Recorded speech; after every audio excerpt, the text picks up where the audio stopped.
Hello guys, welcome to this course. In this course, I will teach you how you can learn English 100% in just 20 videos. And if you are stuck, this is one of the best courses that you will ever take. From now, I will let you know that I am going to be talking super slow because I know that you may not be familiar 100% with the language. That's why I am not going to speed up or speak super fast because I know that you can get lost or lose yourself. I am going to give you every single tip that you need to learn the language, and not only this language, I applied the same advice for every single language that I have learned. In total, I know 5 languages: Italian, French, Portuguese, English, and Spanish. To learn those languages, I apply the same tips that I'm going to show you in the next videos and throughout the course. So before we start right away, I would like to let you know that in order to learn a language, you need to be focused on that all the time. So first of all, this course is destined to all the people that have a basic English or a basic knowledge on it. If you don't have any knowledge, I would recommend you to activate the subtitles so that you can understand every single thing that I am saying right now. Of course, if you are a beginner and if you don't know anything about the language, this course is going to be great because you are going to be able to learn from zero something that no one teaches, because the way I am going to teach you is not a normal way to learn a language. This is really different from all the schools around the world, all the English schools, and all the people, all the teachers that try to teach you how to learn a language. So I am not saying that I consider myself as a different person or as a different professor, but the techniques that I'm going to show you are techniques used by all the polyglots around the world. What is a polyglot? It's a person that knows more than 5 languages. So those people are able to learn, including myself. We are able to learn a language in less than 7 months. So, uh, if I do my calculations, you are going to be able to learn English with the tips that I'm going to give you and in the next 20 videos in just 5 to 7 months. You just need to follow what I'm saying and you just need to follow every single advice that I'm going to give you. So follow along, and also I would recommend you not to skip any homework that I'm going to provide to you because it's really important for you to take every single task, read it, and at the same time be able to experience the same thing that we experience uh, when we talk in one language. Okay, so let's continue with the other image. Alright, so I have two main goals for this presentation, and I wanted to take these goals into consideration before we start the course so that you can know a little bit more uh, what this course is going to talk about and to whom it's going to be destined. So, of course, it's really important for the listener, in this case you, know what I'm going to talk about and how this course is going to be developed and how it's going to be divided. So let's go to the other picture. Alright, so in this slide, I'm going to show you the two main goals that I have in this course. The first one is learning how to use these methods by yourself. I know that I said it's an English course, but at the same time, it's a guide that is going to show you how you can be independent. You don't need to be dependent on me or dependent on someone when it comes to learning a language. You need to know how you can learn it from zero, from scratch, as we should say, and also you should know how you can finish the language.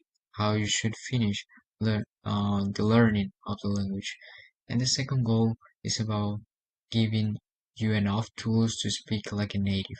Not only I'm going to show you how you can learn the language, but also I'm going to show you how you can have the same accent, because it's really important. If you go to a country, you want the other people to think that you are like a native because of the language, because of the beauty of your pronunciation.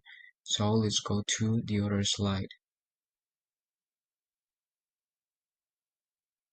Alright, so here I put a phrase that says use this in your daily life and be in an English environment.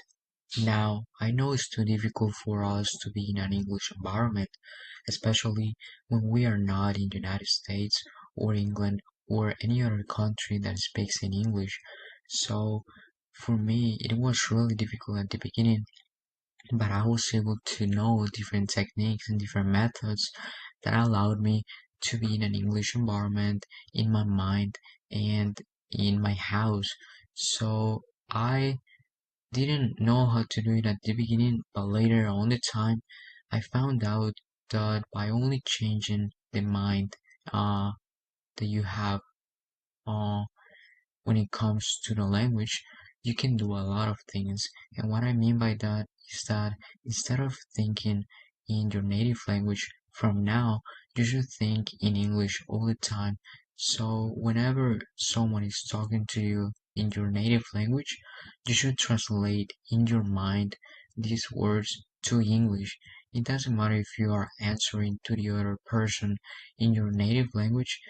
In your mind, you are translating everything in English so that when you talk in English to other people, the answers are going to be fast and direct instead of um like lasting too long answering to other people's questions. So that's the main thing that I did when I started learning English, and I was able to improve it a lot. And I saw a huge improvement within the first 2 months. So what I did first of all was talking to myself all the time in my room. Of course, all the devices that I had were in English, all the TVs were in English. Of course, you don't need to put every single device in this language. It's not necessary. But if you do it, of course, to learn the English, it's not going to take like 8 months, 9 months, or even 10 months, but it's going to take like 5 months. And after that, you travel to the country if you can. If you can't, there's no problem, because I thought I needed people to learn the language, but I was able to learn all those languages, Italian, French, Portuguese, without having people around me that is, that spoke the language. So the same happened to me in French. I did the same tips, the ones that I told you before, and other ones that I want to tell you in the future, and I was able to communicate a message. So this is what I meant in this phrase. And in the next videos, we are going to start right away with the topic. See you in the next slide. Basic to advanced. Alright guys, so in this video, I'm going to teach you how you can use the same methods that all the polyglots around the world use when it comes to learning languages. So I know that you guys may not be beginners, you may be, in the middle point or a little bit advanced, and you want to improve your English even more because you are stuck. So I know that you guys know what is I am, here, there, you know about the verb ing, you know how to combine all the verbs. Let's say want with the ing, it would be wanting, and the same with I am going to, you know that this is for the future, also about I want to, I need to, and I have to. So if you don't know them, it's super simple. I am is used to describe yourself to who are you, and those things can be easily learned in just by going to Google Translator. put I am, and you are going to see what it means in your language. But as I know that you guys have a basic level, I am going to pretend that you guys know this already. So when it comes to I am here, there, it's super important because this I am um is not like in some languages, because this I am has two uses. The first one is to represent who are you. Let's say in my name is Jairo, so I am Jairo. But it can also represent uh any place or something like that. For example, I am there, or I am in United States. So as you are seeing right now, this is the main way we should start off learning a language. So as we know the main things like I am, we don't need to learn anything about she is, he is, or we are, you are, it is, nothing like that. We are going to be focused in ourselves.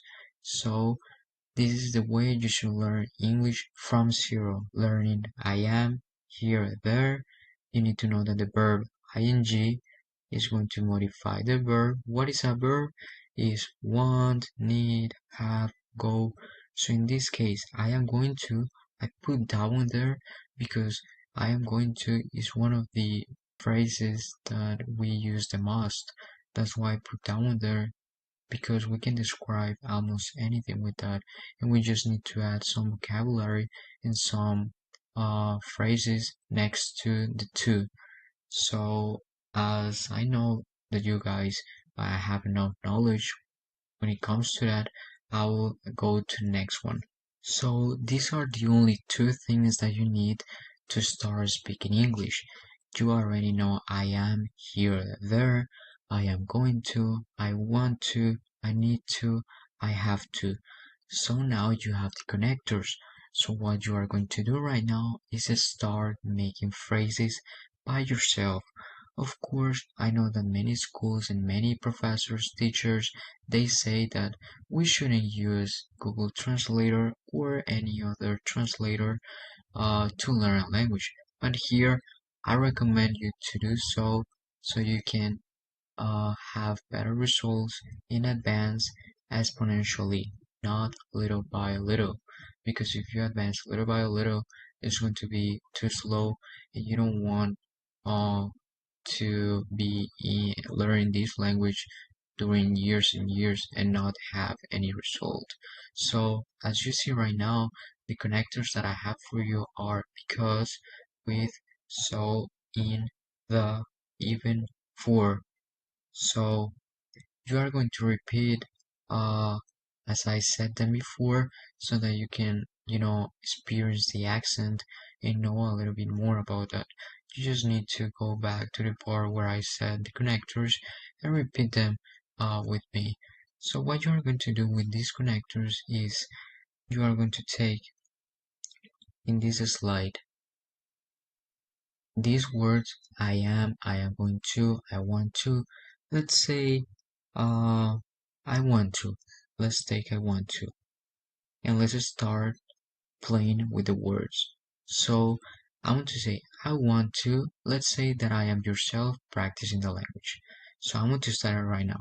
The way I study a language from zero is in this way. So I know I want to. So I'm going to look for a word in Google Translator. Let's say play. So I want to play. And now I'm going to use the connectors.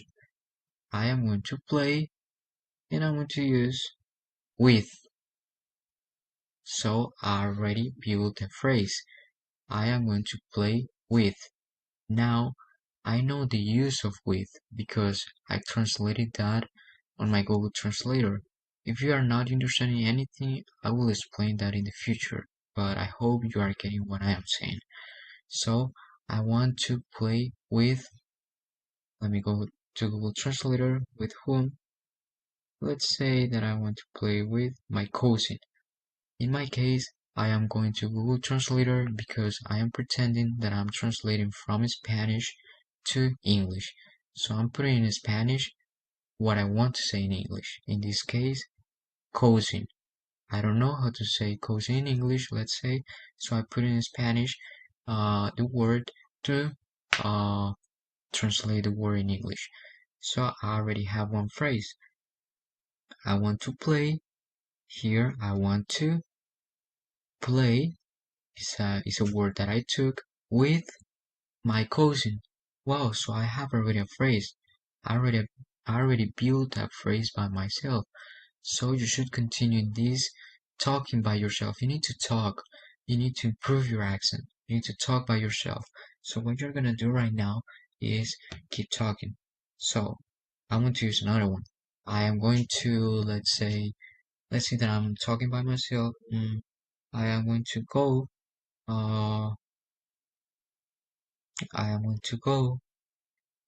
Uh, to my house because I want to use this because I already know I am, this is what I'm talking about. If you learn this, you can build phrases in advance exponentially. You can use, for example, this. I am going to. So I am going to my house uh, because or with, I can use this again, with my cousin. So I already know those words, so I just need to repeat them, keep building phrases.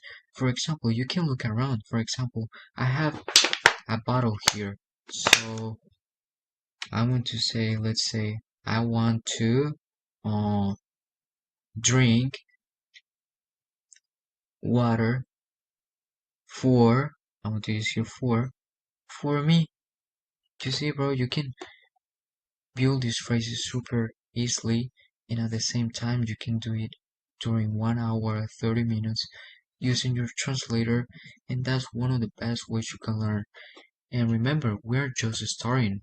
We are not even in the middle of the course, and you already learned an incredible tool that is going to help you learn a language exponentially. So remember, start using these things, these phrases that I have for you. I'm going to, I want to, I need to, I have to. For example, I need to, we already pronounced go, so we already know about go. So I need to go to my house again, but this time I'm going to use in.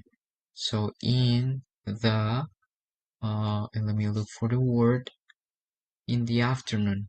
I want to go to my house in the afternoon. So that's the way you should do it. You need to look for the word in Google Translator. Try not to translate the whole phrase, but if you don't understand, you can translate the whole phrase and repeat. Repeat. You need to see the structure. In this case, it's super easy. You are not going to have any problem with the structure because you know that uh, after going, you have here too. So I am going to.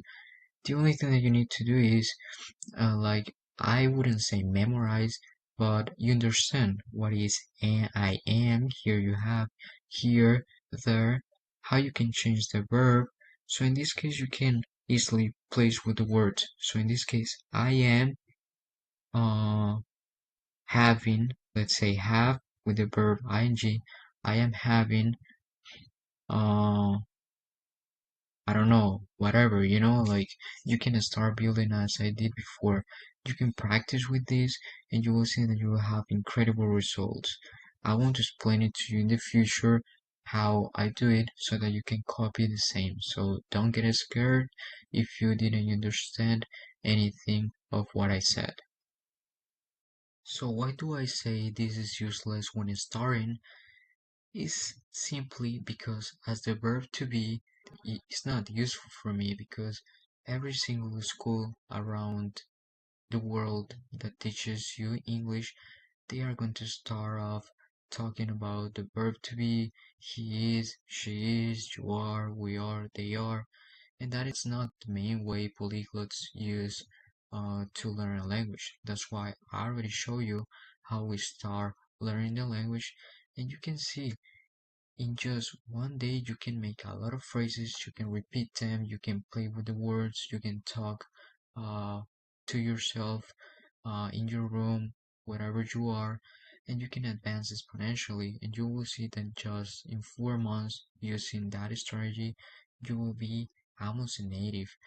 And you need to practice your accent. Of course, it is not going to sound natural, but after months of practicing, you will be able to sound supernatural. I know that right now I am using you are to talk probably. I am using it is.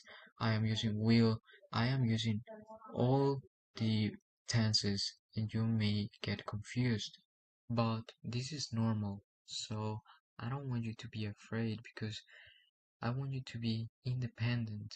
I don't want you to be dependent on me or dependent on whatever school that is trying to teach you. So, in the next slide, I want to teach you how you can start doing this directly, and I want to record myself doing this so that you can follow along, copy me, and also you can, start doing it by yourself, not having my help. Remember, if you want to learn a language, you don't want other people, in this case, myself, as a professor, you don't want myself to be teaching you all the time, all the time. No, I want you to discover the language, find it out. So start building those phrases, and I want to show you um later how I can do it so that you can copy me. Alright, so okay. Now what? What I want you to do is what I told you before. Use Google Translator and start talking to yourself, making the phrases with the two tables that I gave you, and also translating whatever word that you want, any word. So I want you to develop this habit, and also I want you to know that polyglots use this to learn exponentially. So this is going to be the homework, one of our first homeworks that I'm going to give you, so that you can start applying those tips to yourself, and also to have a great progress, and be able to express yourself in a different way. Also, if you talk to yourself and if you do it in this way, of course, in the future when you go to any country that uh, is an English speaking country, you can be able to talk, show your voice with no fear because you did it before. Okay guys, in this video I want to show myself studying a language with the tools that I gave you. Okay, so I am gyro. So okay, I need to, let's say in my language, uh,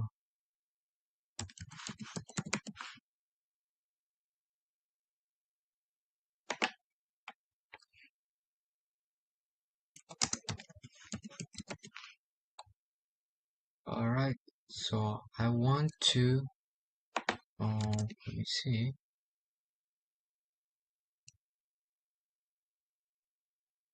go, okay, the verb is go, so I want to go to the park, connector,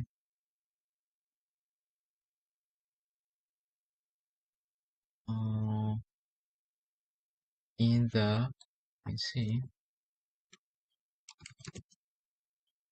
morning. Okay, so I want to go to the park in the morning. Um, let me see. Also, okay, I want to go to the park in the morning. Also, in the morning, I want to, let me see, eat. I want to go to the park in the morning. Also, in the morning, I want to eat. Um, because um, I am um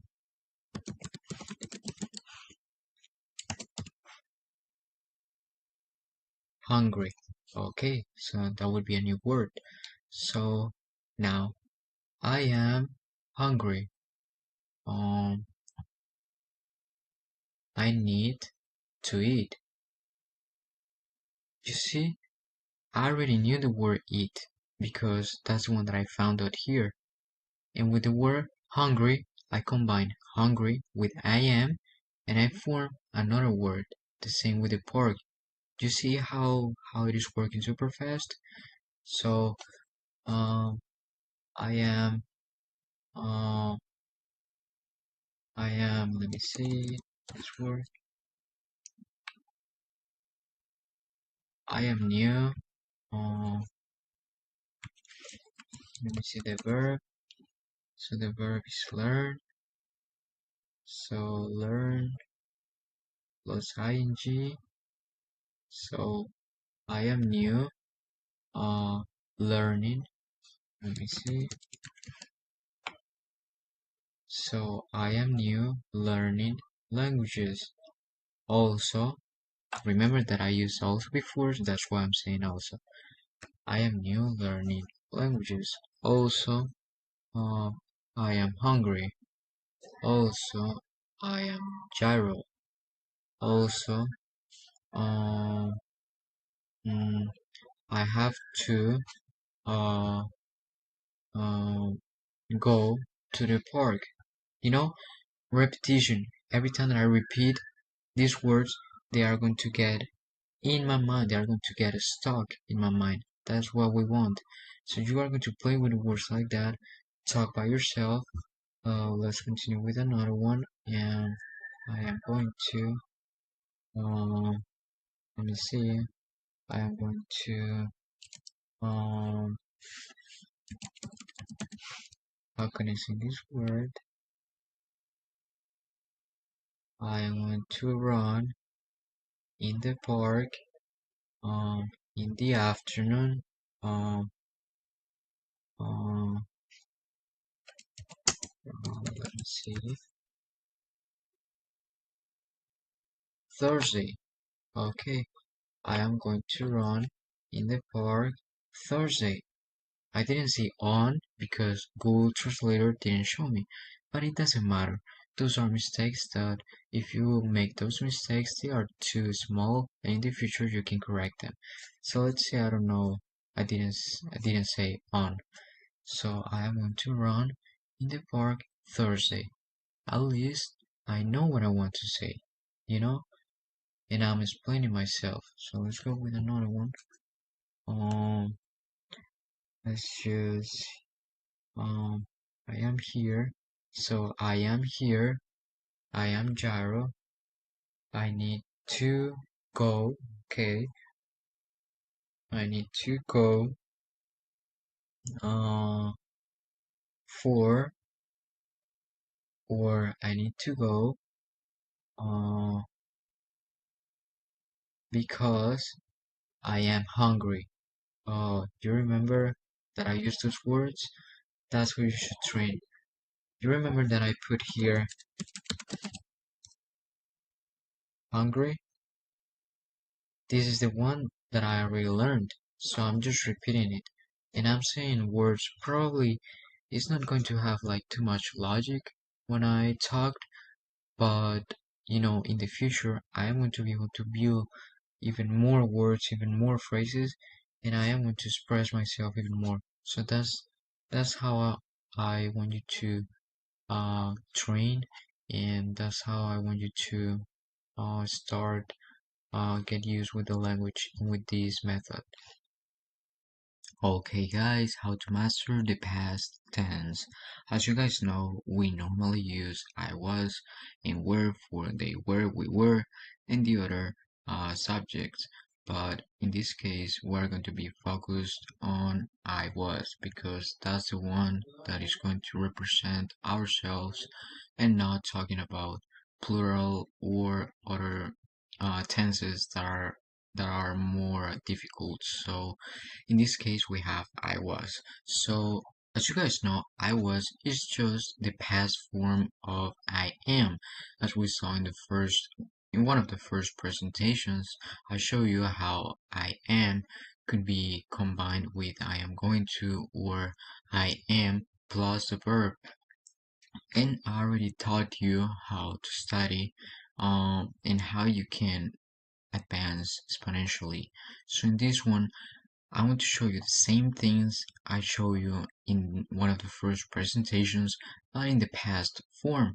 That's why here we have I wanted to, I needed to, and I had to. That is the past of I have. So everything is the same. The only thing that is going to change is going to be the verbs. The verbs, and in this case I am is going to change for I was. But after that, everything is going to be the same. The verbs ing are going to be the same because they are not going to change. So in this case, I wanted to, I needed to, and I had to. It's going to be the same as I want to, I need to, and I had to.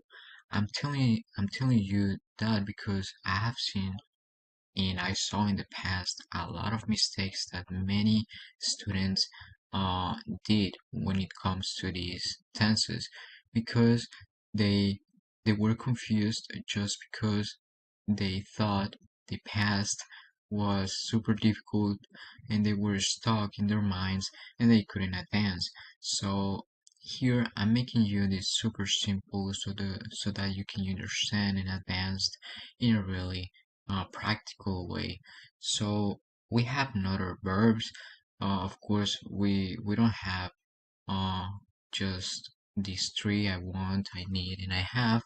We also have go, that in the past tense would be I went to, I did, and all those things. Because we have like 1000 verbs. It's not necessary for you to memorize these verbs, but it would be better if you can know how they work. You just need to see what is going to be uh, the form in the past. Let's say for want, here it would be wanted. We will have to add ed. For need, needed, so it would be ed. For many verbs, you will see that you will have to add this ed. So what I did when I first started was I started adding just ed to all the verbs, even to go. So I didn't say I went, but I was saying I goat, just to learn them with ed. And after that, I changed the ones that were not with ed. Okay, so let's go to the other slide. So how are you going to memorize? I don't want to say memorize, but how are you going to study this? Is in the same way that you studied the present. So you are going to take the verbs, for example, do, the past is did, go, the past is went, make, the past is made, want, wanted, prepare, prepared, ask, asked, allow, allowed. So there's another big mistake that I have seen that many of my students have done. This mistake is that whenever they see this ed, they pronounce it. You shouldn't pronounce this ed all the time. You are going to pronounce this ed whenever you see this placed after a t or a d. After a t and a d. So in this case, want, we can pronounce it wanted. But here, the end word is not T or D. That's why we should pronounce prepared with this end, not with prepared. It's not prepared, it's prepared. The same here, asked. We don't have any T, any D. And allowed. We don't have any T, any D at the end. So what you're going to do is study in the same way that I showed you before. That's why here in the title it says use connectors. So you're going to put these connectors here in this arrow. How are you going to do that? In the same way. You go to the translator, and you start making phrases. So let's say you start with do. So I already know that do, the past is did. So I did my homework because the connector, because I wanted to study. You know, you need to know that I used study after that, because if you translate it, you will see the logic. If you are not translating the words, you don't know what you are saying. So you need to translate that in your language so that you can handle the logic and so that you can know more about how it works. Here we have the verbs ing again, but in this case, we are going to study them in the past. So as you can see, the first one is I was studying math. That is the past form of I am studying math. It's the same meaning, just that is happening or happened in the past.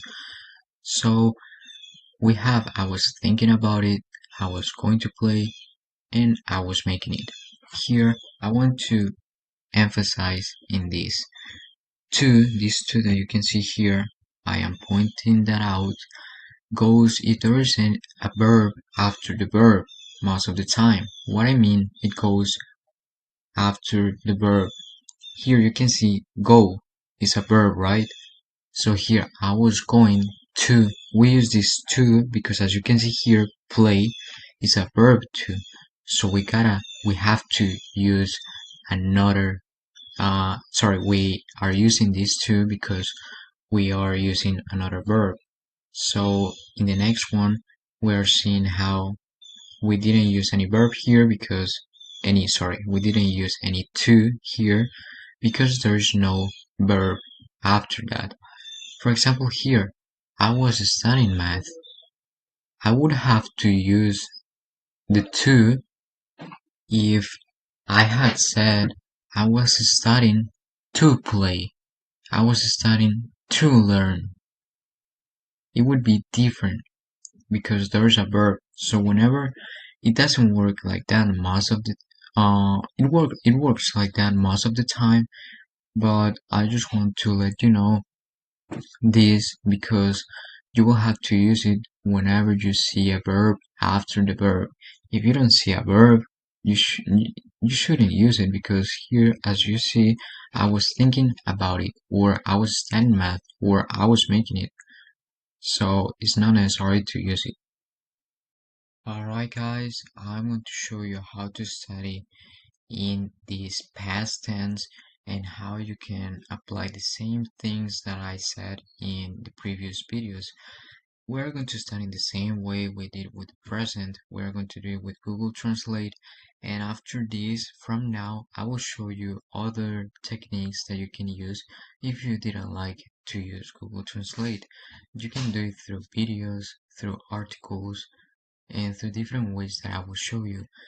Don't be afraid if you didn't master this Google Translate. We should do it, and you should too, because if you are able to master it, you are going to be able to speak faster with yourself and in the future in the United States or any country around the world that speaks in English. So in this case, we're going to use some connectors. Let's say, first of all, let's say that I don't know how to say something in, let me change the language here, sorry, Spanish. Let's say that I want to say something in the past. So I don't know how to say do in the past. So I am going to translate it in my language. So do in my past would be did, as you can see here. So as I already know the form, it is super easy for me to understand, and for you it would be easy too. So I did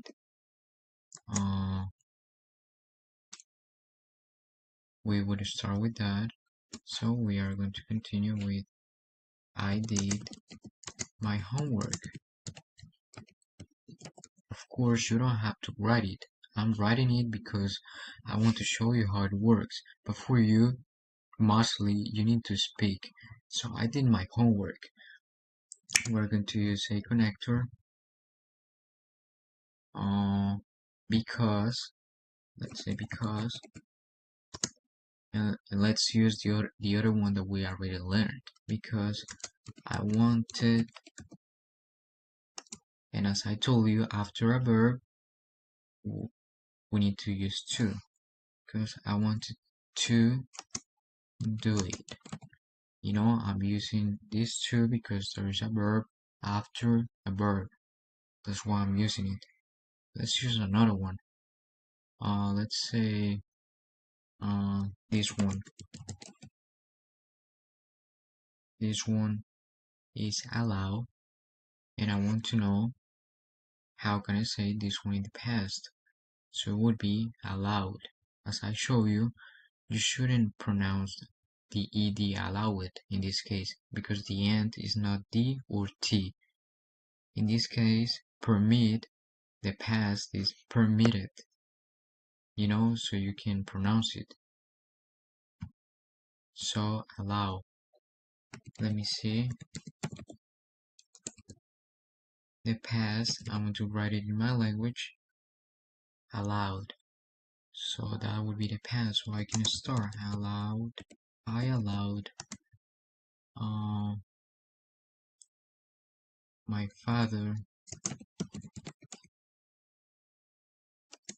and let's use a connector. In this case, we're going to use with. I allow my father play with me. So that's the way you should make it. At this point, you should know how to do it. Right now, I'm taking too long to make one phrase because, I need to imagine them. But if I were yourself, I would talk about whatever thing. You don't need to, take too long to make one phrase. You should just talk and talk. It doesn't matter if you make a lot of mistakes.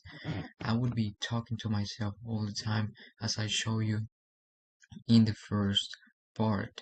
So you can be talking, you can translate. For example, if you don't know how to say this word, you're going to look for it.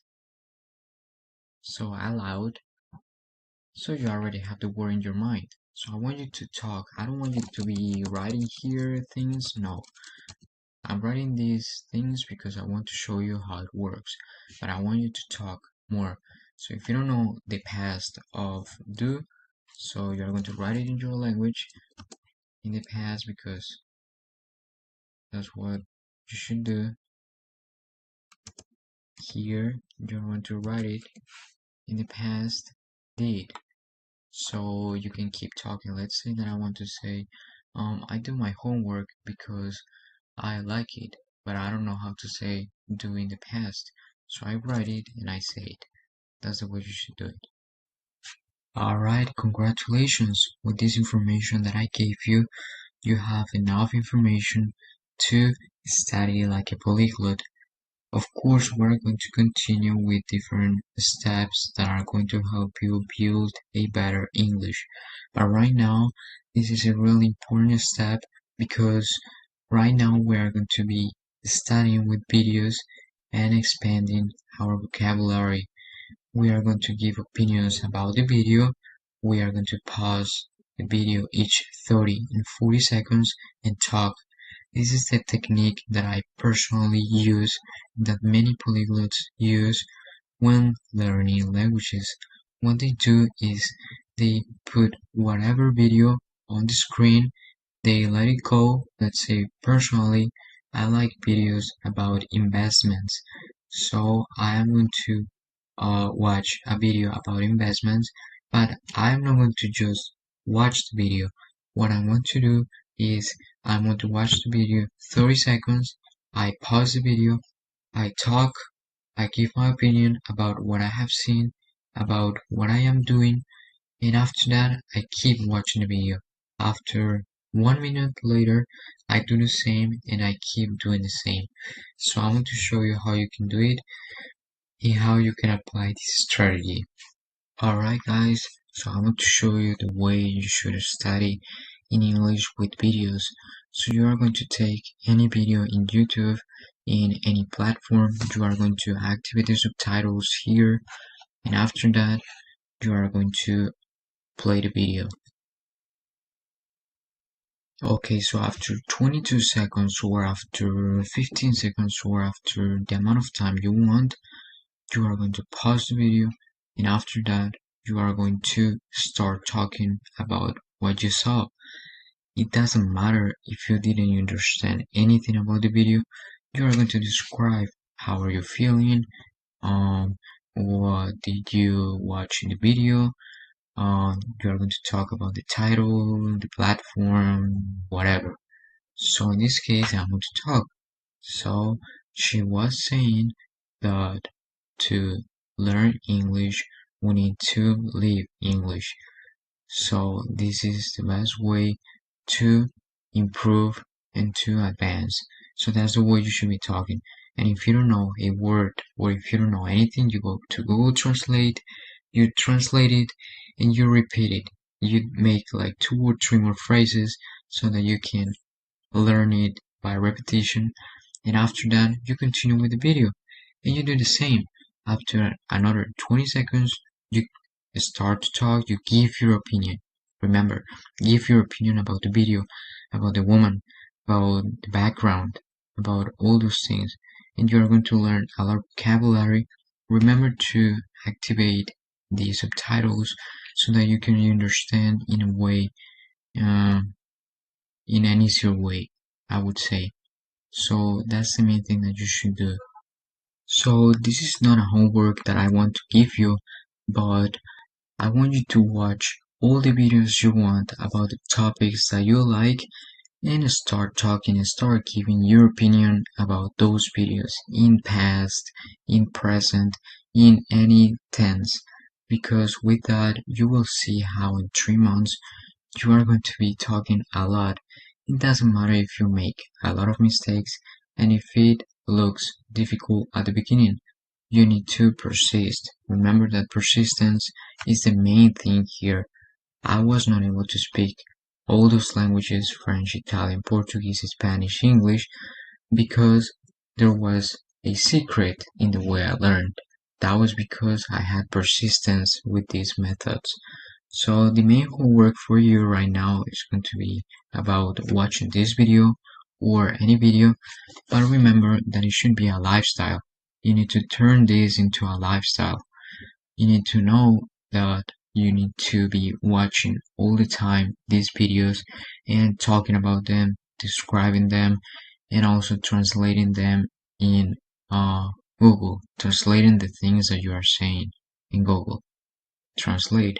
Also, if you don't understand a word, you can always go there and repeat it, but not repeat the word itself, but using the word in any phrase that you are making. Okay?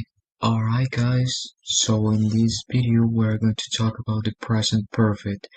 But before we get into that, I've been getting a lot of messages from you guys, and to be honest, if you want to learn English because you guys have been having great results, that's great because you are applying every single method that I'm giving to you.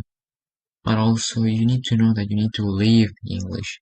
You need to live like if you were in United States. Of course you can't do it because you are in your country and it's really difficult to do it, but you need to change the way you express yourself. Let's say if in your country you say whatever, let's say if something happened to you and the way you, for example in my country, uh we express feelings in certain way, but I changed that and I started to express those feelings in an English ways, so like so that I can live English. Also the music, also all the devices that you have, the videos that you watch, the TV, the things that you are thinking. In what language are you thinking right now? Those are the things that you need to improve so that you can be an American person. Of course, those tips are for people that want to be like a native, because if you want to speak in English and that's it, you can just take this course and master it and master the techniques that I gave you, and that is going to be enough. Alright, so that's what I wanted to say. But you guys have been having great results. I really like that hard work, and as I said before, it's persistence. So the present perfect. So we have that the main thing in the present perfect is have. Okay? I'm talking to, when I talk about these things. I know that you guys studied English before, so that this course is not the first course that you are taking, or maybe it's the first course, but you already know about English. That's why I am going over the topics super quick, so that you can take quick notes, and so that you can improve on the way you study and the way you learn, the way you get the language. This is not for people that are starting from zero, because you can do it and you can master it, but it will take longer time. So, you know, in this case of the present perfect, the main thing is have. So, we have a few examples I have done, I have given it. So, in this case, you are seeing how the verb is changing. That verb is do, but after have, it changes to done, because we have three lists in English. The first one is the present one. Do in present, as you are seeing here. In present, it would be do. In the past, it would be did. And in the present perfect, that would be the past participle, it would be done. I'm not saying anything new, I'm just like trying to uh get you guys ready for what is next. So as we're seeing here, the same with give. Give, gave, given. So whenever we see this one is going to be used after have. I have given it. Attention, because in this case I have is not the same as I have a car, I have uh, my cell phone, it's not the same. This have changes the verb in changes the words. When someone tells you I have done it before, it means that that person did the action in the past and keep doing it, or at least the person has done the action, as I'm saying right now, the person has done the action twice or more in the past. That's the way we should use it. So you can practice in the same way that I taught you already how to practice with Google Translator, with videos, and you can just use the main verbs. Don't use a lot of verbs, it's not necessary, because you are going to get lost. So as I was saying before, if it happened 2 or more times in the past, you use it. For example, I have taken 3 showers this week. I have worked before, because work is something that we do almost every day, so I have worked before.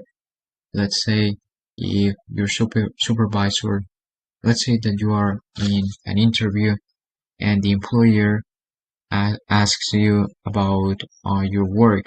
He's going to ask you, have you worked in this before? You are going to answer, I have worked before in this, or I have worked in this before. Also, I have played soccer. I have seen that movie. So it's something that uh, we are used to do, or that also is something that we did in the past 2 or more times. So you know already how to study it. I already gave you enough tools. Of course, I'm going to teach you other methods if you didn't like Google Translator and if you didn't like the videos, but take care, because those are the main methods. Of course, I'll teach you more and more, because the polyglots, we know how to learn languages in a different way, not as schools teach everybody. So I hope you understood this topic. Remember, the present perfect is used if you did the action 2 or more times in the past. If not, just use the normal past. But here in the United States, people tend to use a lot this present perfect. Sometimes you will see that they don't follow the rules that I'm telling you right now. So after you watch a lot of videos, and if you watch my previous video about how you can study this, you are going to master this super quickly, and at the same time with the videos you will know how native speakers speak. Okay, alright guys, attention here. I don't want you to get confused. Don't use it in the same way that many people use, because I got a lot of messages from you guys, and one of you said, when I was a kid, I have played. So remember, when we talk about the present perfect, and you should know this because if you use Google Translator and videos, you are going to see those examples. Because when I learned English, I never used these, how can I explain to you? I never used like grammatic and, writing and too much reading and those things. I never used that. I just used the videos, and with my logic, I was able to understand that because I wanted that. Okay, so in this part, when I was a kid, I have played. You shouldn't have said that. You should say, when I was a kid, I played without have in this case because present perfect, that's why it says present perfect because we are in the present talking about something that happened in the past and that keeps happening right now or that happened in the past as I show you 2 times or more. This is nothing new, just I am explaining what I said before. I am re-saying that. So when I was a kid, I played. So this would be the correct way to do it. Present perfect, you talk about the past in the present. So right now, as I saw that you guys had a lot of problems with the present perfect, let's study it together. In the next video, I will show you how you can do it in another method. We're not going to use Google Translator, maybe a little bit because that's an important tool, but we're not going to use the videos. We're going to use another one.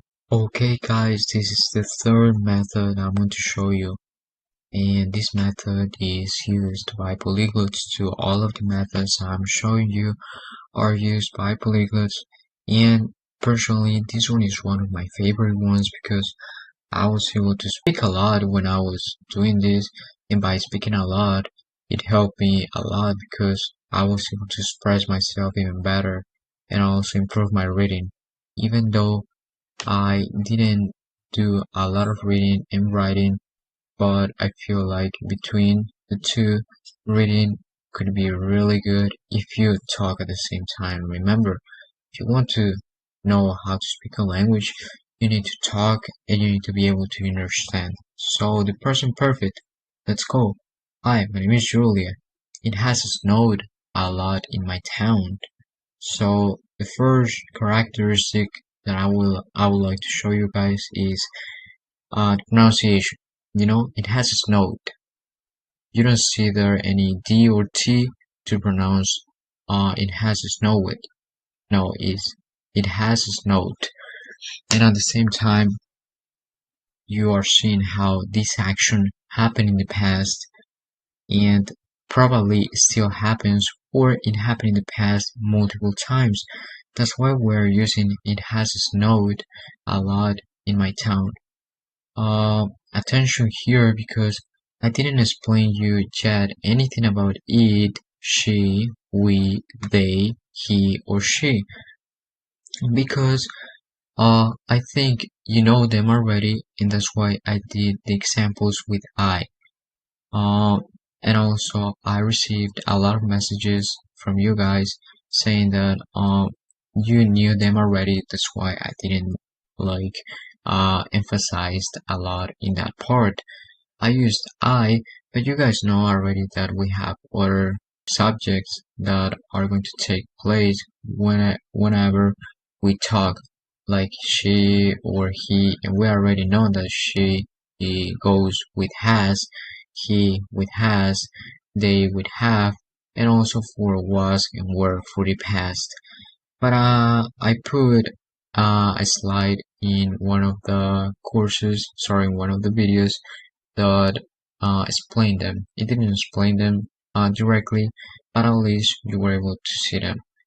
But it's the same structure. So, hi Eric, how are you? Here's Hap. Have you played in the snow before? You saw? She asked, have you played in the snow before? The same thing that I said you before. And Eric answers, yes, I have played in the snow many times. He answered, I have played in the snow many times because he has done it before multiple times. You know, if that were just one time, he would have said, yeah, I played in the snow just one time, or I played in the snow in the past. You know, we could use that one. I have played in the snow just when we have done it for multiple times, or when, for example, in, let's say, I have done it multiple times in the past and I still do that. So we could use in that case, I have played. So Eric is my friend. He has got a dog. His name is Sparky. Has Sparky seen the snow before? And Eric answers, yes, he has, because Sparky has seen the snow before multiple times, or at least one time. Remember, I said we could use the present perfect if it happened multiple times in the past, but sometimes you are not going to see the rule being followed like right now. As you can see, has Sparky seen the snow before? She's asking if Sparky has seen the snow before at least one time, and Eric answers yes, he has. But at least if you get the idea of what I told you before, you are going to get the other, uh, like the logic. So here, he hasn't seen the snow before. He hasn't felt the cold yet.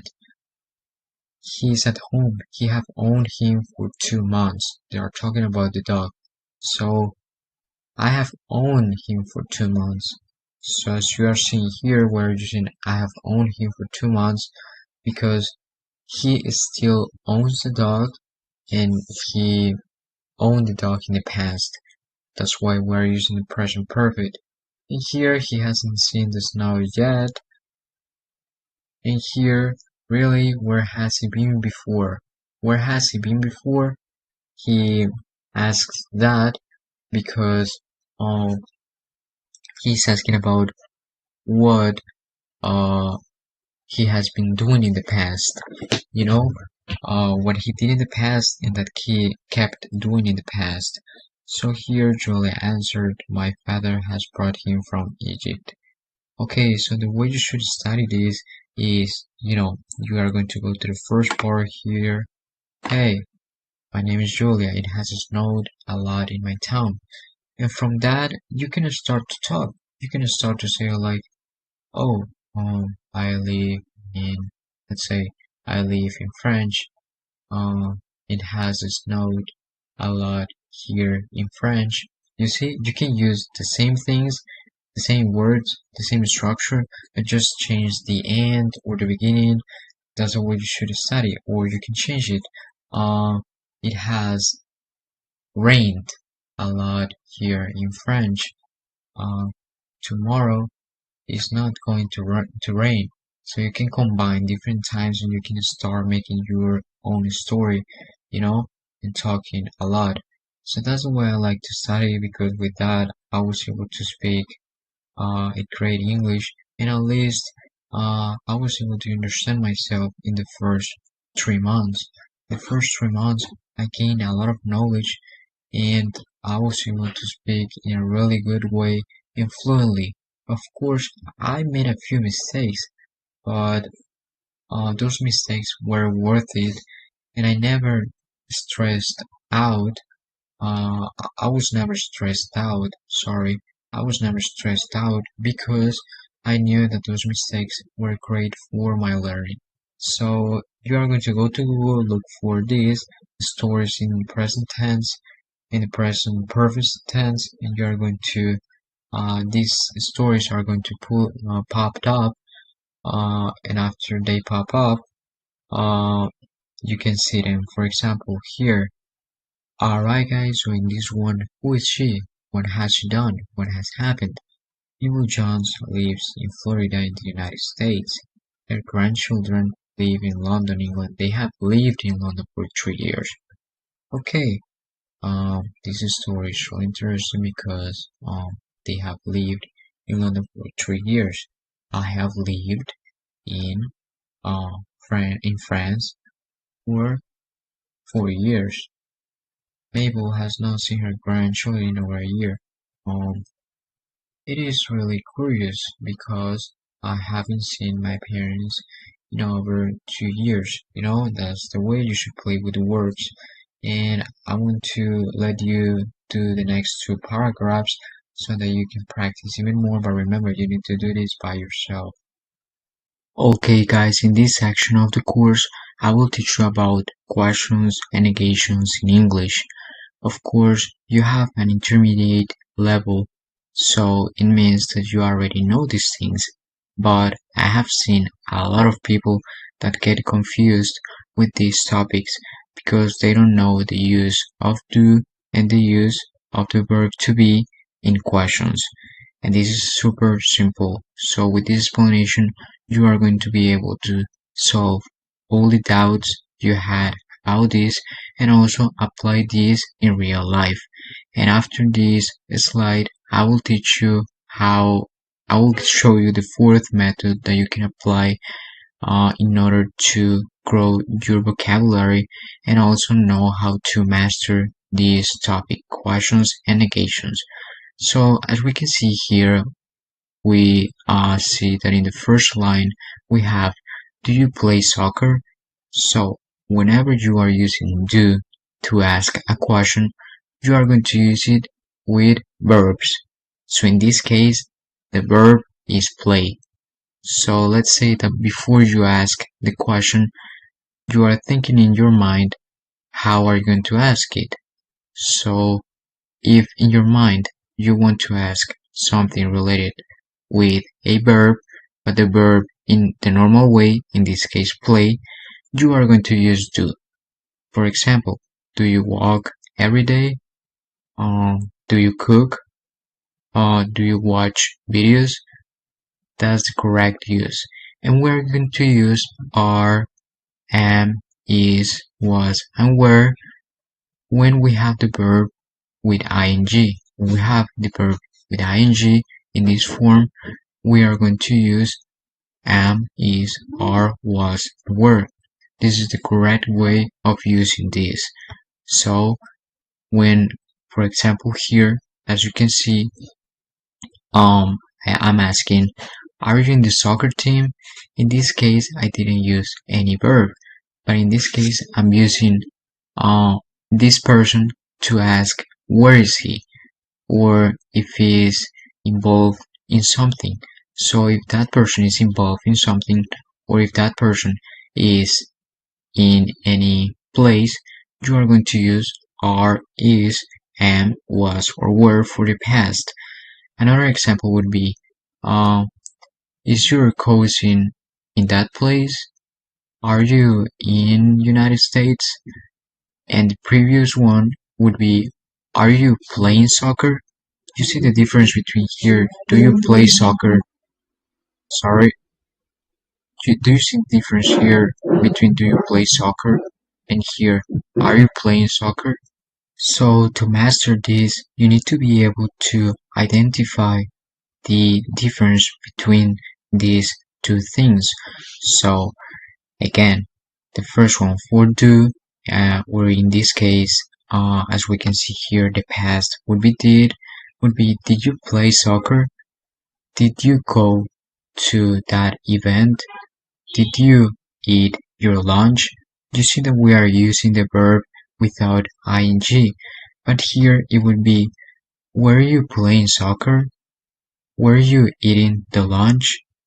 Was your family watching the movie with you? Or was your family with you? So when we talk about places and where you were, you use, in this case, the verb to be. That would be am, is, are, was, or were. And when it comes to do, you use it as I showed you before. So it's super easy. That's the tip that I give to all the students that I have so that they can improve. And I have seen how they have mastered these questions and negations by doing this. So now let's go to the negations. The negations is the same thing, just applying the not. So as you know, if we were to ask a question applying not, it would be don't you play soccer? And the answer would be like you don't play soccer. This one would be the answer. Not of this question, but answering would be you don't play soccer. Or applying the same uh answer to the verb to be, it would be you are not in the soccer team. It's the same, just applying the not next to the form. In this case, do or did, it would be didn't, or it would be am not, isn't, aren't, wasn't, and weren't. I know that is super easy for you, apply the not, but I have seen a lot of people making this mistake, and I don't know why it happens. If you know how to make the question, you should know how to do the negation too. And when it comes to answering the question, it's super simple. Do you play soccer? The answer would be, yes, I do, or yes, I play soccer. Here in the United States, it is not necessary to, as I have seen in many schools, teachers saying that you need to answer, for example, to this question, you would need to answer, do you play soccer? Yes, I do play soccer. It's not necessary to use this do, and to not get confused, many of my students just say, yes, I play soccer. The same thing with the verb to be. I know that it may not be correct, or it is correct, just that it's not, you would not be answering like a native, but it's a good thing when you are starting. So after this, I will show you the fourth method that I want you to apply to study these questions and negations. Okay, if you didn't understand what I explained you in the previous slide, don't worry. With this fourth method, you are going to be able to improve your English, the way you ask questions, the way you deny, you make those negations, and the way you speak in general. So I remember when I started learning English that I applied this method and my English improved exponentially. So I started learning how to ask questions and how to make negations, and it was super difficult to me. But after that, I learned the same thing that I taught you in the previous slide, and after that, I started reading 4 to 6 news per day. Of course, not too long news, just short news about the topics that I liked. And after that, I started focusing on the questions that the new had. Or let's say that the new doesn't have any question. You are going to create the question by yourself, but you are not going to write it or anything like that. What you are going to do is to think out loud. Okay, so let's say that we have new about I don't know, about United States. So we have this new and we are reading. So after we finish reading, we start to ask questions to ourselves, and we need to have Google Translator next to us to check out if we are doing it in the correct way. How we know if we are doing it in the correct way? You just need to have Google Translator and check the previous video, the previous slide that I show you how is the correct way. So after reading the new, you are going to summarize what you read, but by summarizing, I mean thinking how loud. You need to speak about what you read, but before speaking, you are going to ask questions about the new. And after you ask those questions, let's say that I read a new about the United States and Empire State. So after I read the article, my first question would be, do I know the Empire State? Do my family want to go to the Empire State? Is my family happy in the Empire State? Questions like that. I know that is super simple, but it is going to help you a lot. You are going to ask questions about the topic and relating those questions to yourself or asking simple questions. And after that, you are going to answer to them negating. You are going to apply those negations. So you are going to start making negations after you ask those questions. So let's say, uh, do I like the Empire State? No, I don't like it. And I keep talking. No, I don't like it because I think uh it is too big and I don't like big buildings. And you keep talking, you keep summarizing what you read. Let's say that you read about the history of the Empire State, you ask questions, you make those negations, and at the same time you describe what you read. With this method, I was able to improve my English a lot, and I saw how many of my students applied this to their daily lives, and they were able to improve their English in a great way. They started talking to themselves. They were able to understand this topic, the questions and negations, in just 2 weeks because they were reading every single day. Of course, you don't need to read a lot. I see 4 to 6 news, but you can start with 1, 2 per day. That is going to help you a lot for sure. Alright guys, in this part of the course we will talk about will and how to use will. You may be wondering, why are we advancing that fast? I got the answer. We're advancing super fast and I am going over every single topic really quick because as a polyglot, this is the way we learn languages, and I'm teaching you how you can be efficient. That's why after every topic, I show you a method so that you can study that. And I want you to combine those methods. Let's say if I told you that you can use this method to practice questions and negations, use the same method to practice the other topics that I show you so that you can combine everything. And if you get confused, you can go over the videos again and you can repeat. Remember that you don't need to memorize anything here. That's why I'm going super fast, because if I were teaching mathematics, it is going to take hours and hours because you need to memorize, you need to practice the problems. But here it is about repetition. That's why I'm not taking too long, because I can do the repetition for you. I can show you the path. I can show you how you can walk in that path, and you can do it by yourself. So remember that repetition and work by yourself is the most important thing. I remember that my goal at the beginning of the course was to teach you how you can be independent with the language and learn by yourself with the methods and with the easy and fast explanations I have for you. So in this one, how to use will, we will always use will after the subject. What is the subject? He, she, it, I, they, and we. That's why I have the example here. I will, she will. In this case, for question, we know that will, like do, would go first. So would you do the homework? And also, as you see here, I will go, would you do, she will make. These examples, there's a really curious characteristic. And this curious characteristic is that after will, we always have a verb.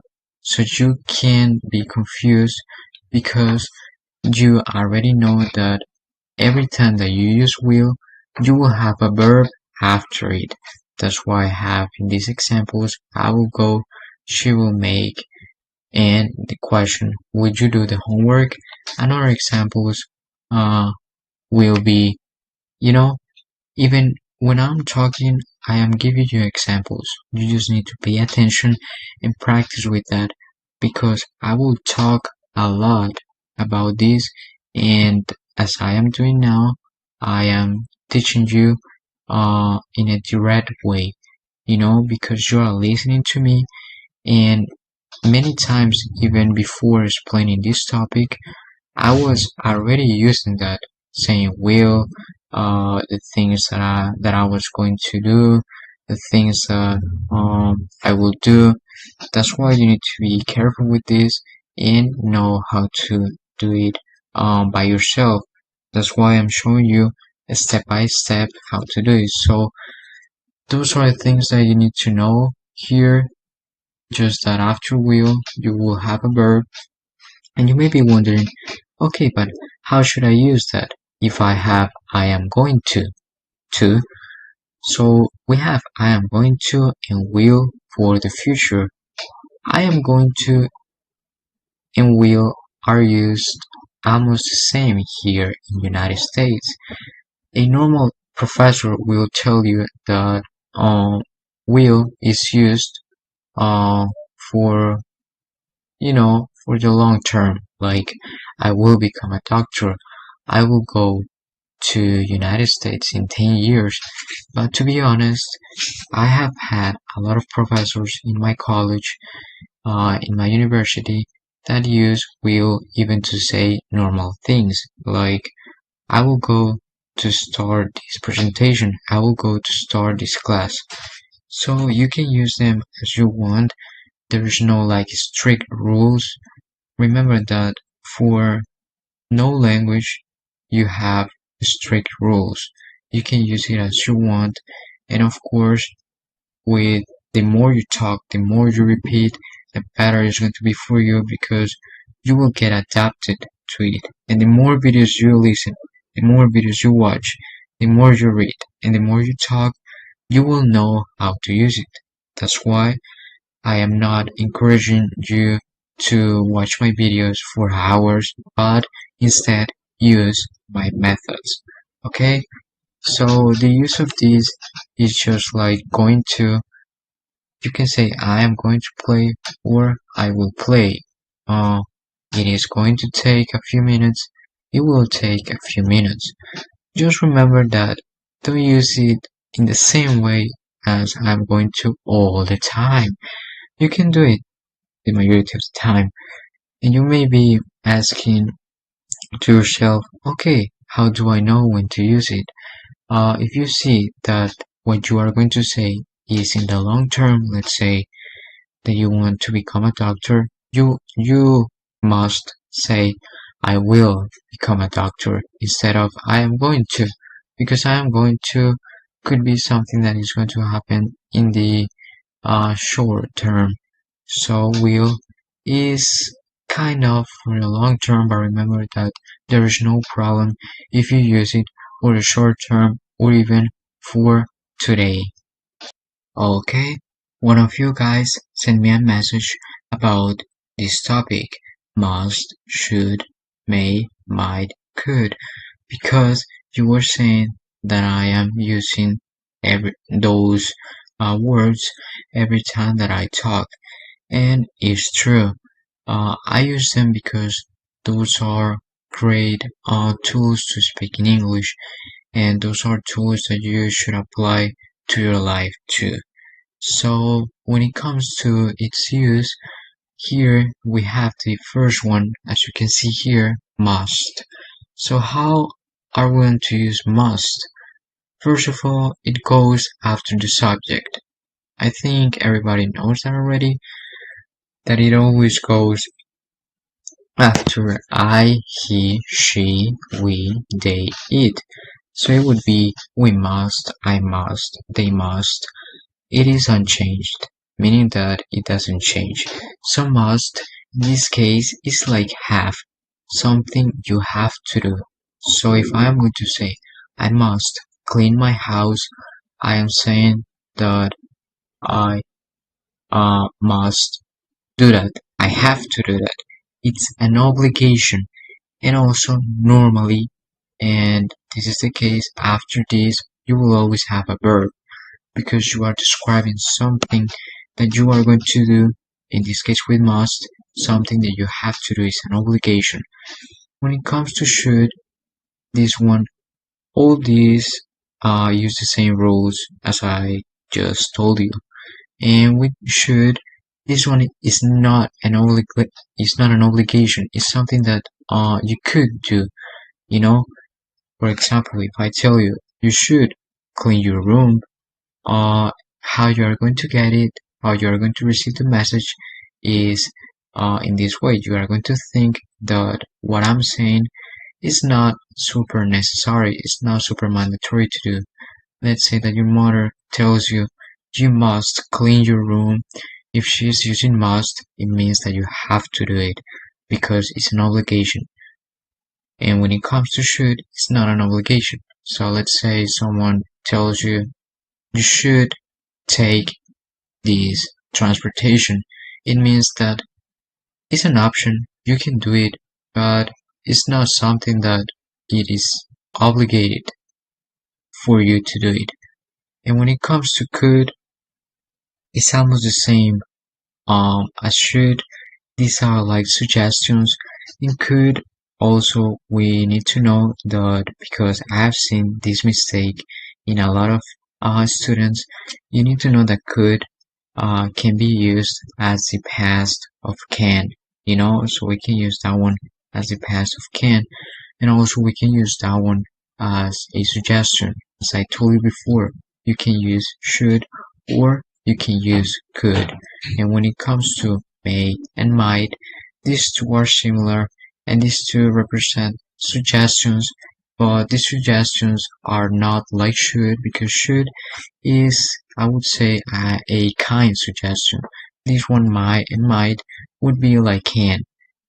They are, if they tell you you may do that, it means that it's something that you can do, but it's not the same meaning as can. It's a little bit less. But of course, in the daily use, we don't think about it. We just use the words. The must use ones are of course must, should, could, and can.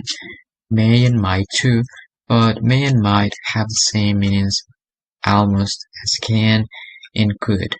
Could and should, remember, they are not obligations. They are just like um something that you can do. You have the option to do it, but it's not like must that you have to do it. So as I said before, there is no strict rule, and I will show you a great technique that you can use to practice this and also to practice this with will. Alright guys, in this presentation I will show you how you can study will and also how you can study the different words I show you in the previous presentation: should, must, could, can, and may and might. So what you're going to do is every day you are going to say 10 things you will do in 1 week, month, or day, and combine these with the questions and aspirations and with the previous topic. So how you're going to combine everything? You are going to say, uh, let's say that you want to become an accountant. You will say, I will become an accountant. Should I become an accountant? And you're going to answer, yes, I must become an accountant because I like it and also because I will learn a lot about the market, and you're going to keep doing. You're going to do the same thing that I just said, but you are going to do it by yourself. When I said saying 10 things you will do, you are going to say 10 things, but every single phrase that you are going to make needs to have questions, aspirations, will, should, and all these topics. So you're going to imagine what you're going to say probably is going to take a little bit of time because you need to get used to these methods so that you can become a great English speaker. And after you can get used to it, you can make combined phrases at the same time and not getting lost. So this is going to be one of the methods that I encourage you to use every single day, also with the videos and with the other ones that I have shown you, because with this you can be talking all the time and using all the words that I showed you before at the same time in all the tenses. So if you have any question, let me know and I will teach you how you can do it in a better way. If you didn't understand how to study with the previous method, this is the way you should do it. So you are going to copy this and after that create. So this one would be the first phrase. I will become an English speaker because I could. As you can see, I used already will and I used already could. I could work in a big company and my parents should, that should is the one that we saw before, should be proud of me. And after that, the questions, are my parents going to be proud of me? And the answer, yes, they must be proud. I missed the negation, but you can put the negation next to must. They must not be proud.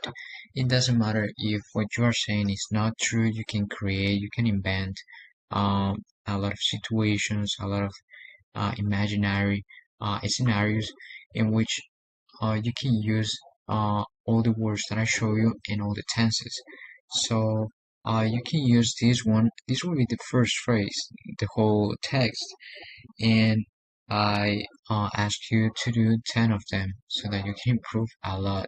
So what you can do is you can copy this and you can start speaking by yourself and you can change, let's say, instead of become an English speaker, become a doctor, or instead of using could, you can use should or may or might.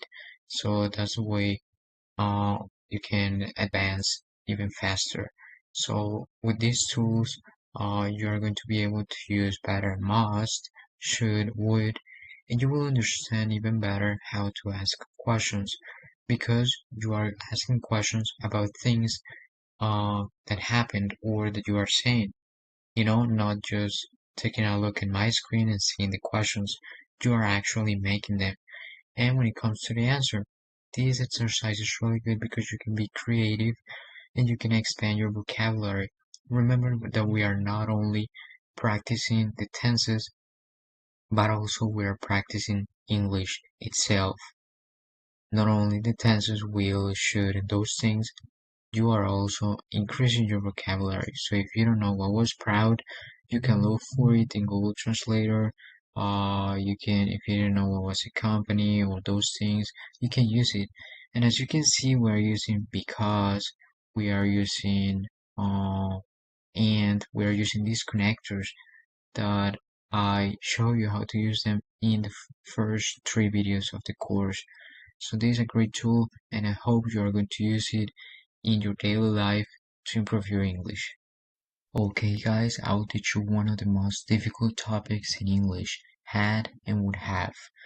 So to start off with had, we already know that we use had with the verbs in past participle. That's why, as we are seeing right now, in this first example, I put I had and after that done. So remember, do would be the present, did would be the past, done would be the past participle. So when it comes to the present perfect, that it was I have done, and the past perfect, that is I had done, we will always use the third part of the list that are the verbs in past participle. So as you can see here, we're going to use this tense normally when we're talking about the past but something happens. So that's why you will always see after, the phrase I had done my homework or I had done whatever thing, you will always see that something like before is going to be after the first phrase.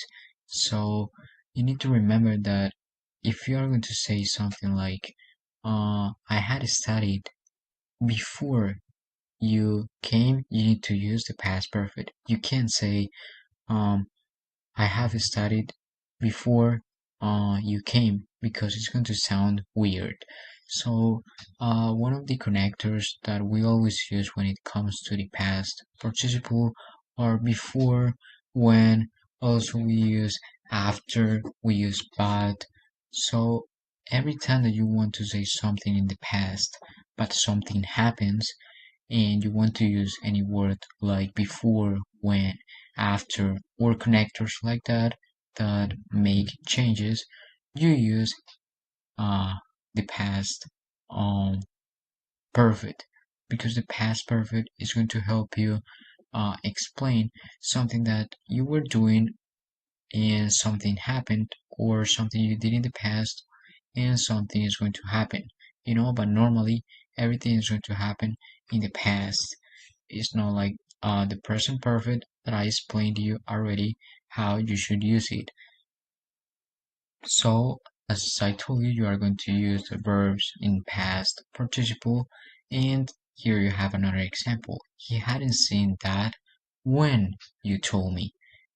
So every time you have the phrase and the phrase ends, if you have when, after, before, um, or other connectors, you are going to use the past perfect. That's the way you should use it. And now going over the would have and had, you need to know that would have represents something that you would have done. That's the way you should use it. So would have is to talk about things you could do in the past, but maybe you didn't do it, or maybe that you wish uh, you would have done that. So in this case, if we're going to use if, after if, we need to use had. In this case, because we have one if, we're going to use had practiced. In this case, had the verb in participle, in past participle. But this means the same as would have, just that remember, this had here is not the same had as the past participle, because this had, as you can see, there is no if at the beginning of the sentence, instead of here, unlike here that we have if at the beginning of the sentence. So we have this if, it means that we need to use had. We are not going to use would have, even though many people use it. Many people say, if I would have done it, but this is not the correct use. So if you want to learn faster, of course you can use it, because maybe you can get confused using this had after the if. So if you don't know how to use it, just practice, try to learn every time that you have an if, you should use had. But if you don't get used to that, there's no any problem if you use would have after if. So we have this example here. If I had practiced English, I would have learned more. So you see here, it goes linked to a desire, something that you could have done, something that you could do, but maybe you didn't do it. When we use would have, we will always have a verb in past participle after the have. So in this case, in another example, we can see, if I had been there, I would have enjoyed the concert. So as you can see, after the had, we had the verb in past participle, and after this, we had the verb in past participle too. Of course, you can use Google Translator, translate it to your language, and know what it means. Because in my case, if I were to translate this to my language, Spanish, I would understand how to use it, because it's the same use in every single language. The only thing that is going to change are the words and the structure a little bit. But if you translate this word in your language, you will understand what it means, and you will understand how you would use that word in your language. So it's the same use. Don't just get confused or scared because you don't know how to use it. Just try to play that game using the methods that I told you, and with that, you are going to be able to master this. Even though this tense is not used a lot in even in your language, in your countries, you don't say this all the time. And here in the United States, I have seen a lot of people uh, that know how to speak very well, but they get confused when it comes to this tense because we don't use that one too much. That's why those people sometimes get confused because remember, repetition is the best thing you should do to learn anything. And if you don't repeat this tense, of course, you are going to forget like those people. So just practice, repeat, and translate it. Know about the verbs too. So here I want to show you the verbs that you can use, and you can find these tables in Google just by typing list of verbs in the past tense and past participle. So as we can see here, there are a few verbs that are not going to be changed even though they are in past participle or past, like cut. Cut is going to be in the past, cut, and past participle, cut too. But as we saw before, do, did, done, that one is going to change. And there are a few of them that are going to have the same combination in the past, like fight, fought, fought. As you can see here, like failed, failed, they are the same. But you need to know that this past is going to be different as this past. Just that this one we use without um, any like connector behind, and this one we use if we have present perfect, past perfect, or anything like that. The same with found and with all the verbs that you have here. Here I'm showing you a few verbs that don't have ed, but I already show you that whenever we have a verb that um you know is irregular or regular, you need to make sure that you learn them because you need to learn the most important ones. It's not super useful to learn all of the verbs because many of them are not useful or many of them are not used in your daily life. So make sure you do learn them. And also, if you have difficulties, I already show you a technique that is used by polyglots when learning English. And we, instead of trying to combine these verbs with these past participles and past tenses, we just put ed to everything. So it would be feel it. But remember that it doesn't have d or t at the end, so we pronounce felt. But that's just a technique used by people that know how to learn other languages. You can use it too, but know that it's not the correct way of doing that, and it is just temporarily. Okay, so I am going to go over this real quick because we gotta talk about the phrasal verbs. Phrasal verbs are one of the most important things that we should learn when it comes to learning English because they are really used by people living here, and also they are really useful when talking because you can express yourself even better, and also you can know how to say many things that maybe in your language you can't say, but here you can because you can combine the verbs and form new meanings. So before we start with that, I would like to show you this.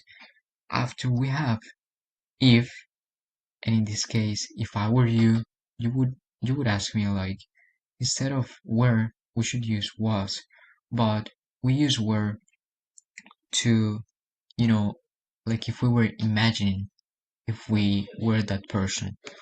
Like if you were that person, if you were that person, you are making an assumption. So you are imagining that you are that person. That's why we are using were in this case. We will always use were if we are making assumptions, and if we are imagined we are the other person. It doesn't matter if we are using I, they, we, you, or it. It is going to be necessary to use were. Many people, instead of using were, they use was, uh, but it's not the correct way of doing that.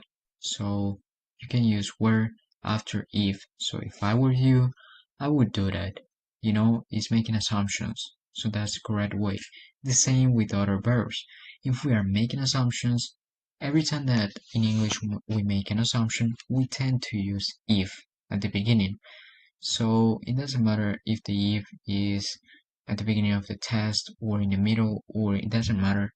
If we are going to start making assumptions, we need to change the verb. So in this case, there's another assumption. As you can see here, if I did it in that way, you know, blah blah blah, it would continue saying another thing. Like here, if he practiced it, he would be the best. We are making assumptions. So it's the same, it doesn't matter which verb we are using. So in this case, we are using did. That would be the second part of the list. Remember that we have do, did, and done. So in this case, we would be using the past. So here, if she tried it, she would love it, you know? So remember that it is to make suggestions, assumptions, and we need to use the verb in the past. Of course, these ones are not super used, but it's really important so that you can know how to speak a complete English and not only speaking with the most important things of the language. Okay, guys, now we're going to talk about the phrasal verbs. Many people have a lot of problems with this because they think this is really difficult because they are not normal verbs, and normally they get confused because, for example, here take means one thing, but if we combine this with take out, the meaning is going to change completely. It's going to be different, even though the combination of the verb with the past and past participle is going to be the same. So in this case, take, the past would be took. So it's going to be the same. Took out. Or past participle, taken. Taken out. So even though the verb is going to be unchanged because it keeps being the same, um, many people have a lot of problems with that. And I understand them because I had those problems too when I was starting. And for that, I have two apps for you that are going to help you master this, that are going to explain to you in a really fun way because I like the way the apps explain to me when I uh, came across this topic. So first of all, the phrasal verbs are just normal verbs, but they are combined with this out, up, around, down, after, and more. So the way you should learn them is, by repeating, by using the methods that I show you, and just by using them in your daily life. Of course, if you are in another country that is not United States, it's going to be more difficult, but by listening, you will understand them. So you are going to learn the most important ones. There are other phrasal verbs. In total, there are like 100, but it's not necessary to learn all of them just by repetition. If you hear, let's say bring up in one video, you just repeat it and try to learn that one. If you never hear turn down, don't use it because uh, we need to know and learn the essentials of the language. It's not necessary to learn things that we will never use like the animals or the name of many countries or let's say food. Those are things that we will never use. That's why I didn't teach you those things because you can learn them throughout the time using videos and in your daily life. So when it comes to the phrasal verbs, uh, it is used like if that were a verb. So the use is not going to change and you are going to use them as if they were normal verbs just by adding around, up, out, and meaning is going to change. So the apps that I'm going to recommend you are these two. You can find them by according to their image because they are both almost called the same phrasal verbs and phrasal cards. In these two, you are going to have, a better way of learning because they are going to show you the phrasal verbs, the explanation, when to use it, how to use it, and they are going to show you, yeah, the most important thing is that they are going to show you the most important ones. They are not going to show you other ones that are not used by anyone. So I hope you understood the use, what were them, and you are going to download these apps so that you can improve it and by repetition get a better understanding of them. Okay, guys, now we're going to talk about the phrasal verbs. Many people have a lot of problems with this because they think this is really difficult because they are not normal verbs, and normally they get confused because, for example, here take means one thing, but if we combine this with take out, the meaning is going to change completely.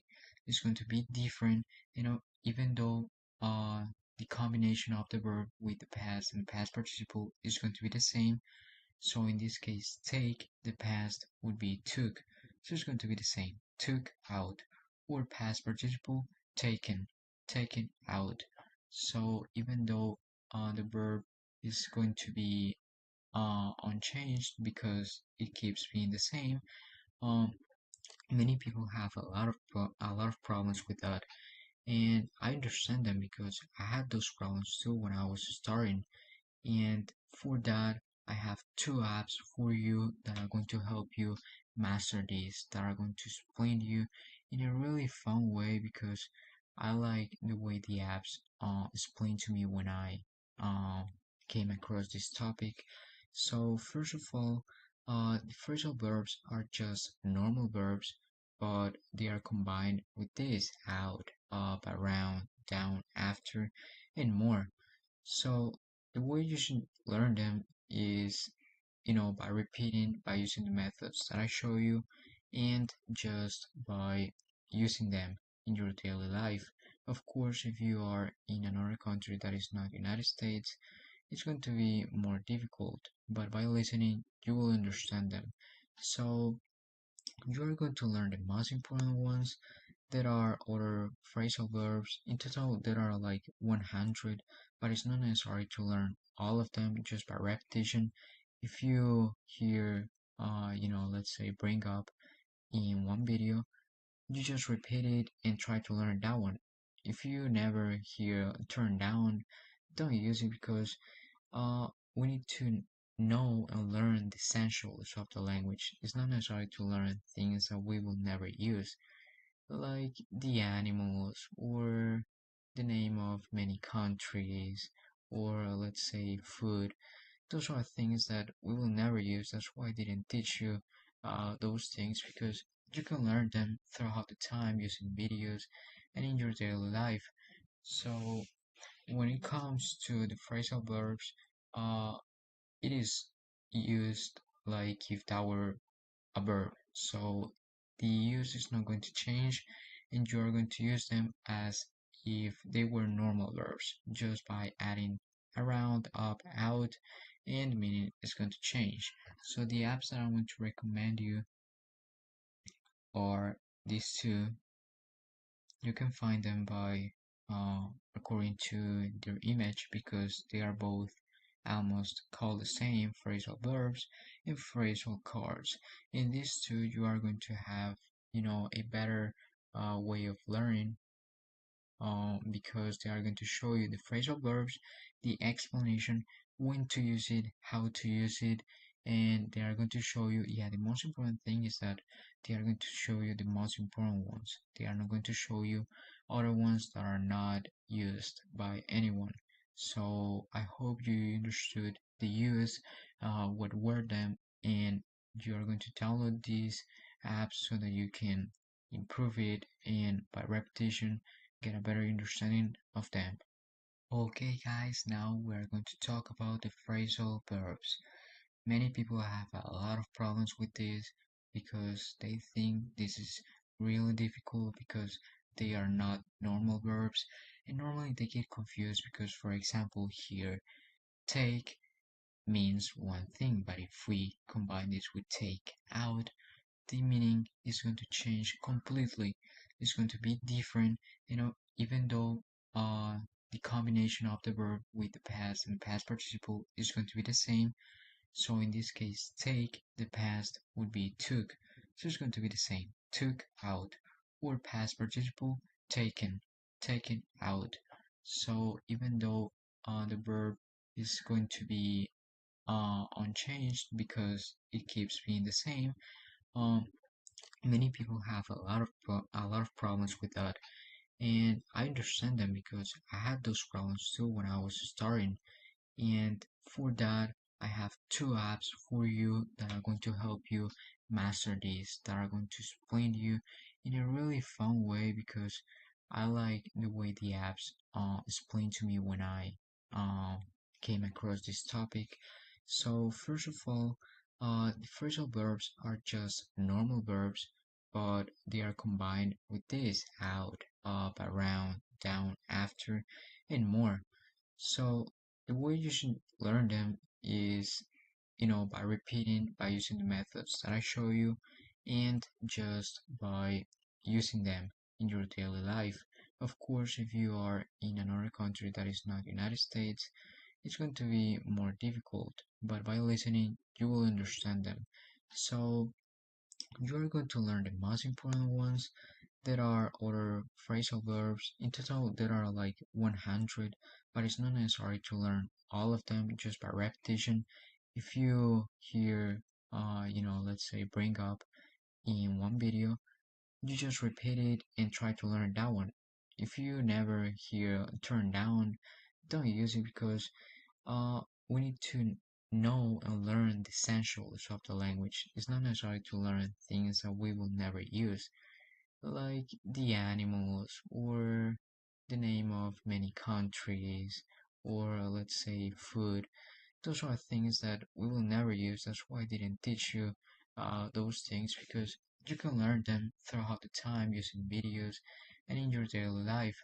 So when it comes to the phrasal verbs, uh, it is used like if that were a verb. So the use is not going to change, and you are going to use them as if they were normal verbs, just by adding around, up, out, and the meaning is going to change. So the apps that I'm going to recommend you are these two. You can find them by according to their image, because they are both almost called the same: phrasal verbs and phrasal cards.